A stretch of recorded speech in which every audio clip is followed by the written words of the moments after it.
ठिकाणी तुम्ही चांगल्या पद्धतीने खेळ दाखवला। तुम्ही जेव्हा आपल्या त्र्यंबकेश्वर तालुक्यामधून आपल्या हर्सुल गावामधून जेव्हा तुम्ही निघाले, तुम्ही कोणत्या रणनीतीने या ठिकाणी पोहोचले होते त्याबद्दल काही माहिती? आम्ही येताना रस्ता पण बोललो होतो आणि आम्ही सुरत वरतून आलोय। आम्हाला सगळं 208 किलोमीटर इथपर्यंत यायला लागलंय। जिथे एवढा मोठा बक्षीस आहे तेवढा आम्ही गाडीला भाडं दिलंय।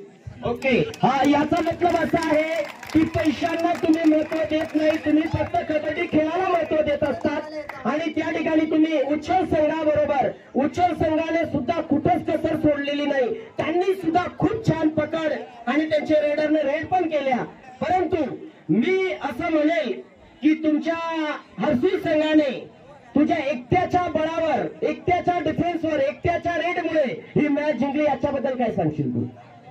मला तर वाटलं तर असं का आमची मॅच हातातून गेली होती, पण मी धीर नव्हती सोडली म्हणून माझ्या हातात मी मॅच वळवली आहे। म्हणूनच मी बोललो होतो छोटा पॅक बडा धमाका। धन्यवाद, थँक्यू।